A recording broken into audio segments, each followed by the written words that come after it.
दिवसाची सुरुवात अशी बरोबर. आपल्याला लहानपणी आपल्याला आपले आईवडील नेहमी सांगायचे की अंधार पडायच्या आत घरी या. आणि त्यावेळेला आमच्या लहानपणी तर लाईट पण नव्हते, घरात पण लाईट नव्हते, रस्त्यावर सुद्धा लाईट नव्हते.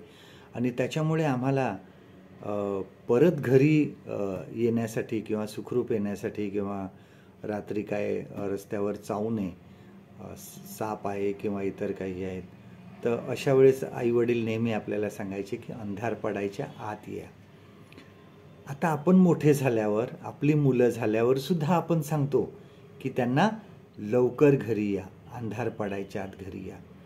एक काळजी असते की एक कुठल्याही धोका येऊ नये किंवा कुठल्या संकटाचा सामना करायला लावू नये किंवा कुठेतरी काय ॲक्सिडेंट वगैरे होऊ नये, ह्यासाठी आपल्याला आपण सुद्धा आता आपल्या मुलांना सांगतो की लवकर घरी या. एक प्रकारचे आपण सुरक्षितपणे आपल्या घरी येणं हे खूप महत्त्वाचं आहे. आपल्या जीवनामध्ये ह्याच प्रकारे आहे बघा, की आपलं जीवन जे आहे हे असंच आहे.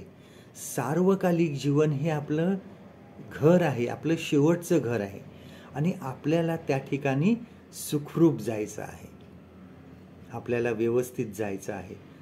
ही धाव जी आहे, आपण जीवनाची धाव पळत आहोत, ती आपल्याला पूर्ण करायची आहे, परंतु सुरक्षितपणे पूर्ण करायची आहे.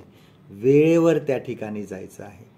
कारण ज्या रस्त्याने आम्ही जात आहोत त्या ठिकाणी अनेक धोके आहे, पापाचे धोके आहेत. सैतान कुठल्या ना कुठल्या प्रकारचे मोह त्या ठिकाणी ठेवत आहे. आम्हाला मागे वळून बघायचं नाही, आम्हाला पुढे लक्ष ठेवायचं आहे.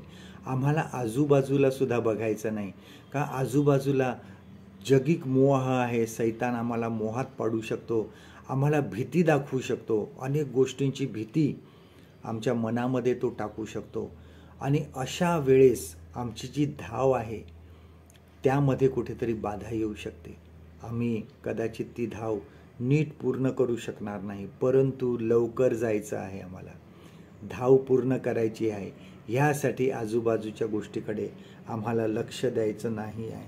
आम्हाला ही जी धाव आहे जीवनाची ही पूर्ण करायची आहे, विश्वासाने पूर्ण करायची आहे, देवावर पूर्ण भरोसा ठेवून पूर्ण करायची आहे आणि ती सुद्धा प्रार्थनापूर्वक करायची आहे.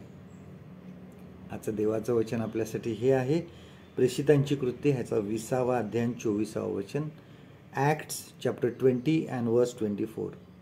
मी तर आपल्या प्राणाची किंमत एवढी सुद्धा करीत नाही, यासाठी की मी आपली धाव आणि मला प्रभू येशूपासून प्राप्त झालेली देवाच्या कृपेची सुवार्ता निश्चितार्थाने सांगण्याची सेवा शेवटास न्यावी.